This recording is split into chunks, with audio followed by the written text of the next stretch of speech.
All right, today we're doing what's probably my favorite part of algebra because it's kind of the basis and the main thing that we do in algebra. So many of the things that we've learned so far have been leading up to this point, and then the things that we'll do going forward is to try to get it to this point so that we can solve. Everybody hates that we have letters in math.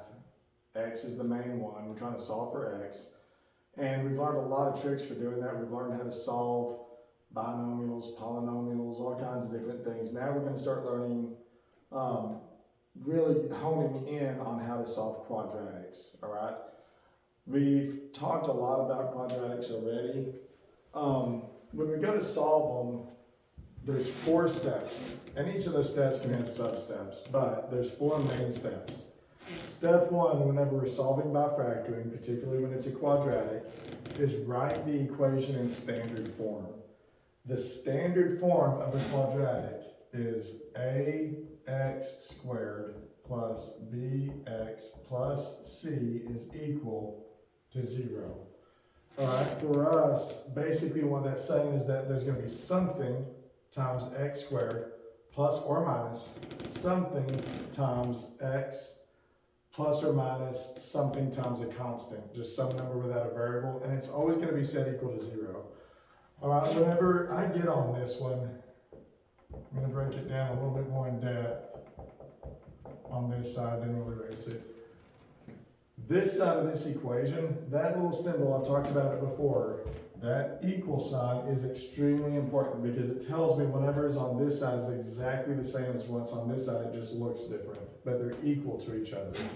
Just like 2 plus 3 equals 5, if 2 plus 3 equals 5, that means that 5 is equal to 2 plus 3, and it goes both ways. Algebra is so different for us because it's not as obvious. We've dealt with this our whole life. You start throwing numbers or letters in there with our numbers, and all of a sudden it doesn't seem like it's as true as it was when we just used numbers. But we have to accept the fact, because we've seen it so much, that when there's an equal sign, that's exactly what that means, it's equal. Doesn't matter that it doesn't look anything like each other. If I owe you $1, you don't particularly care most of the time if I give you 4 quarters or if I give you a dollar bill. But if you want to go to the vending machine, you're hoping that I give you 4 quarters. It's more useful to you in that form. If you're going to put it in your wallet, you probably hope I give you a dollar bill so that you don't have loose change rattling around, so it's more useful to you as a dollar in that scenario. Sometimes we like it in this form, sometimes we'll like it in different, but we just have to accept that this side is equal to that side. All right, so what makes it quadratic? That's a term that you have to be extremely familiar with, quadratic. It needs to be in algebra class in Algebra 2, second nature. When you're quadratic, you should instantly think the degree. We've talked about, we did this in the last chapter, we talked about the degree of a polynomial. This is a second degree polynomial because the biggest exponent attached to the variable is a 2.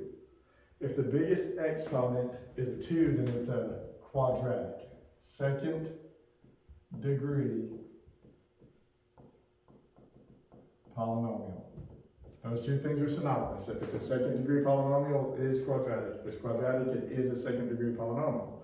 I don't want to spend a ton of time breaking that down, but I need you to really, really understand that those two things are the same thing and how to identify quadratic. When we get into long division and stuff like that, it's important to know what a quadratic is because, again, that's our goal. That's what we're trying to get it down to. We will be able to solve any quadratic no matter what, up to and including imaginary numbers, which we'll learn later. When we have a quadratic, this first term, we've got a trinomial. 1 term, 2 terms, 3 terms on the left side. The first one is called the quadratic term.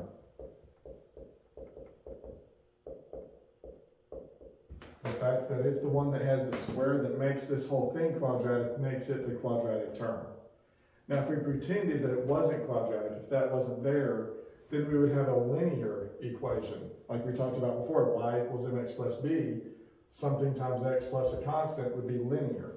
So this term in the middle is my linear term. And then lastly, the c, the one without the variable. I know it has a variable here in the generic one, but that would be a number. That would be my constant term. All right, and I want you to know those things because if it's missing a linear term or if it's missing a constant term, then there's little tricks that we do when we go to solve these or when we go to factoring to be able to solve them. All right, so quickly, what makes it quadratic is the second degree polynomial, and it generally is made of a quadratic term, a linear term, and a constant term, but it's possible to be missing one of these two terms and still be quadratic. It can be missing both these terms and still be quadratic. That is a quadratic, even though it doesn't have a linear term or a constant term. This one is missing my constant term, but it's still quadratic because it's still second degree. This one is still quadratic because it's a second degree. It's missing my linear term, but it has the constant. All three of these things are quadratics, as well as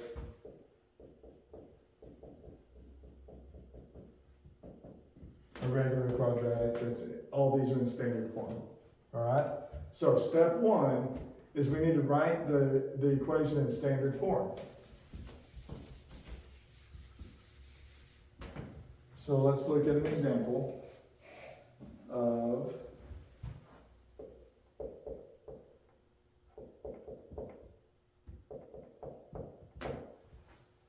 first thing I need to recognize with this is that this is a quadratic because it is a second degree polynomial. So it's a quadratic, but it's not in standard form. It's not in something times x squared plus or minus something times x plus or minus a constant equals 0. It has to equal 0. If it doesn't equal 0, then I need to move this over to the other side. So I need to make this side 0, so I'm going to subtract 15 from this side, and I'm going to subtract 15 from this side. Those cancel out. On this side, I get 2x squared plus x minus 15, no like terms, so I can't combine that 15 with anything, is equal to 0. All right, so step one is done. I've set it in standard form. I've got it set equal to 0. The second step is to factor it, all right? I need to remember that whenever I go to factor a polynomial, my first step every time, and this is where we often make mistakes because we start trying to force an answer out of it really fast, because we've done so many trial and error ones at this point, or factor by grouping, so many different things, that we quickly try to force an answer. But a lot of times there's a GCF there that we don't even think about, we don't look for. In this case, 2, 1, and negative 15 do not have the greatest common factor, so I cannot pull a GCF out. When I recognize I can't pull a GCF out, then I'm going to go trial and error. Trial and error is going to be my two binomials. Right? I know that when I factor this, I'm going to get two binomials. I know that the first two terms of each one have to be 2x and x. That's the only two things I could possibly multiply together to get 2x squared. Now it comes the signs. We've talked about this extensively. By this point, y'all have been pretty good at it, but let's hit it again. The way I determine the signs, this one tells me whether they're going to be the same as each other or if they're going to be opposite. If it's a plus, then both of these are going to be the same and they're going to be whatever this one is. If it's a minus, then one of them is going to be a plus and one of them is going to be a minus. In this case, I don't know which one goes where yet because of that 2. All right? So now I need to think of the factors of negative 15. So if I just write that over here, the factors of negative 15 are going to be negative 1 and positive 15, positive 1 and negative 15, negative 3, positive 5, positive 3, negative 5. All right, excuse me. So I've got those 4 possibilities. The best case is always to start with the ones that are closer together. And the thing for me is I'm going to look, and I see this is positive, so I know that what I'm about to do, I'm going to have to multiply the outside and the outside. We talk about factoring is the opposite of foiling, the opposite of distributing. And when I factor, when I'm trying to figure out what goes in these last 2 spots, I get to ignore these 2 kind of. I'm just focused on the outside times the outside plus the inside times the inside. All right, so I'm looking at the outside times the outside plus the inside times the inside. What does that equal? If I put my negative 5 over here and I put my positive 3 over here, I get 2x times negative 5 is negative 10x for my outside times the outside, plus positive 3 times negative 5, positive 3 times x is plus 3x. 10x, negative 10x plus 3x is negative 7x. I needed it to be plus 1x, so that didn't work. That's why they call it trial and error. So I'm going to swap them. I'm going to put my negative 5 here and my positive 3 there. See if that works. So I'm still using the same two numbers. I just swapped their spots. This 2 will change the result. If that doesn't work, then I'll move to these other two. 2x times positive 3 is 10x. Negative 5 times 1 is minus 5x. 10x minus 5x is 5x. Still didn't give me what I wanted. So let's try negative 3 and positive 5.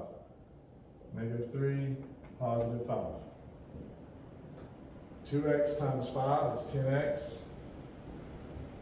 Negative 3 times x is negative 3x. Now you have positive 7x.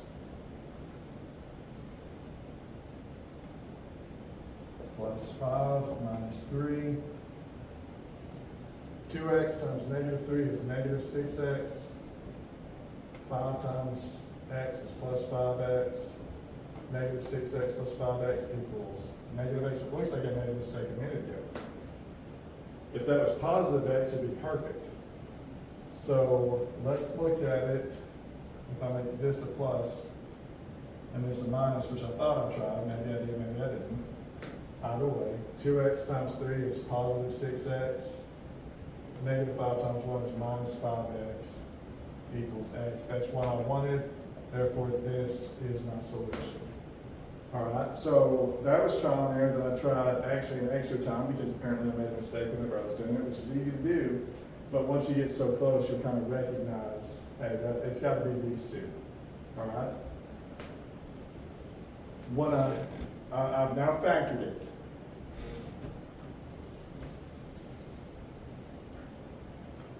Now, to solve, I need to apply the zero factor property. The zero factor property is the property that if I multiply 0 times anything, the result is always 0. So if I have x times y equals 0, the only way this is true is if either the x or the y is 0. If x equals 0 and y equals 4, I'd have 0 times 4, which is 0. If x equaled negative 12,017 and y equals 0, I would still get 0. So it doesn't matter, as long as one of the factors is a 0, it doesn't matter what the other one is, it's still going to result in 0. That's the zero factor property. For the one I just factored, I have two factors, 2x minus 5 and x plus 3, that I'm going to apply the zero factor property to, which means I'm going to set each equation 2x minus 5 equals 0. I'm going to set each one equals 0. X plus 3 equals 0. So 2x minus 5, when I solve for x, I'm going to add 5 to both sides. 2x equals 5. Divide both sides by 2. And get x equals 5 halves. And over here, I'm going to subtract 3 from both sides, and I'm going to get x equals negative 3. So I got two possible answers that could make this true, and with any quadratic, I'm typically always going to have two answers. The only exception is sometimes, if it's a perfect square trinomial, these would be exactly the same, and I'd still get two answers, but each would be the same answer. In this case, I got x equals negative 3 or 5 halves. If it equals either one of those things, it makes this whole thing true. If it equals negative 3 plus 3 is 0, this goes to 0. This wouldn't be, but it wouldn't matter because 0 times whatever this is would still be 0. If I plug 5 halves in here, I get 2x times 5 halves, the 2's would cancel, I have 5 minus 5, that would become 0. 0 times whatever this is would still be 0. Alright, so that one, the main trick was it was not in standard form when we started, so I had to move it over. This is a lot like what we've already done, but they're not giving it to us in standard form, so we're going to have to get it into standard form. All right, we'll look at another one. if I have x squared plus 5x equals -4, first step, get it in standard form. Get this -4 over to the other side. Do that by doing the opposite. X squared plus 5x plus 4 equals 0. Is there a greatest common factor? There's not one between 1, 5, and 4, so I can't pull out a GCF. I'm going to factor by trial and error. These should be our favorite kind when it has a coefficient, when the leading coefficient is a 1, because I know it's got to be x and x. My signs, I look at this one, it's a positive, so they're going to be the same as each other, and they're going to be a positive. So it's going to be plus and plus. Now I need two things that multiply to equal 4 and add together to equal 5. That's going to be 4 and 1. So now I have two factors. I factored it by trial and error. I know that 4 times 1 is 4, x times x is x squared, 1 times x is x, 4 times x is 4x, 1x plus 4x is 5x. Now I'm going to apply the zero factor property. X plus 4 equals 0. Take the other factor, x plus 1, set it equal to 0, and solve. Solve by doing the opposite on both sides. Those cancel. X equals -4 on this side. X equals -1 over here. X equals -4 and -1. If I wanted to check it, I plug -4 into this one. -4 plus 4 is 0. 0 times anything cancels out. If I plug -1 in on this side, -1 plus 1 is 0. 0 times whatever this is, it's still going to be 0. So I've solved that one. All right. Just like I told you whenever we started factoring, you have to do hundreds of factors, of factoring hundreds of quadratics to get good at it. You need to be really, really good at your multiplication tables to be good at factoring. Let's look at one that looks a little different. We get x squared equals 3x. Same rule applies. I still need to get it set equal to 0. So I'm going to subtract 3x from both sides. Those are not like terms, so I get x squared minus 3x equals 3x minus 3x cancels, so I get 0. This one is missing the constant term. I've got the quadratic term, I've got the linear term, it does not have the constant term. Anytime I'm missing the constant term, but I have the quadratic and the linear term, 100% of the time I'm going to have a GCF. I'm going to have a greatest common factor.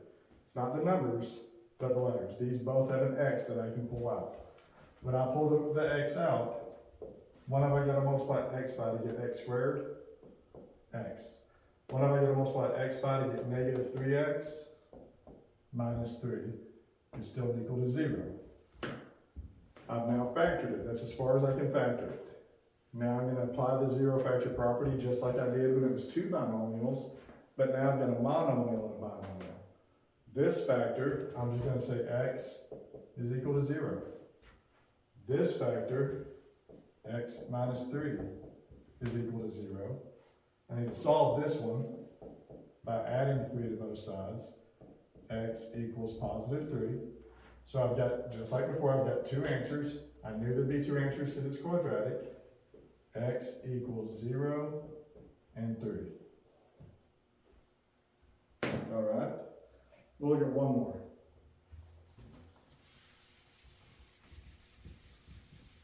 So we've solved them whenever they had all three terms. We've solved them when they were missing the constant term. Now let's solve one that's missing the linear term. So if I have x squared minus, x squared equals 9. All right. Step 1, write it in standard form, which means set it equal to 0. So I need to subtract 9 from both sides. This side's going to be x squared minus 9 equals this side's going to cancel out. I'm going to get 0. When I'm missing my linear term, there's only a couple things that can happen. I could possibly have a GCF. If there's a 3 here or something, I could pull a 3 out, but in this case, there's not a GCF. The only other option really is for it to be a difference of perfect squares. For it to be a difference of perfect squares, the first thing is it has to be a difference. It has to be subtraction. this is definitely a difference. X squared is a perfect square because it's the same thing as x times x. 9 is a perfect square because it's the same thing as 3 times 3. So this one is a difference of perfect squares. That's actually my favorite ones to factor because I don't even have to think about it. I know it's going to be a binomial times a binomial, and it's going to be equal to 0. I know it's going to be the square root of the first one, x and x. I know the signs are going to be opposite of each other, and it's going to be the square root of the second one, 3 and 3. All right, so that's as far as I can go on factoring it. When it's missing the linear term, it's either going to be a difference of perfect squares, or it's going to be have a GCF, or it may be prime. If this had been a plus, then there's nothing I can do. X plus 3, x minus 3, I'm going to set each, use the zero factor property. So I'm going to set each one of them equal to 0. And I'm going to solve. X minus 3 equals 0. I'm going to add 3 to both sides. X equals positive 3. Over here, I'm going to subtract 3 from both sides. And I get x equals negative 3. Therefore, x equals negative, let's see, plus or minus 3. All right, some of you will write that as x equals 3 or negative 3. Plus or minus is a better notation. It's a notation you want to go ahead and get used to because we're going to see it a lot. I would try to get in the habit of writing it as plus or minus 3 whenever you get opposites of each other. All right, so that should be enough examples to get you through 9.1, and we'll come back and we'll look at 9.2.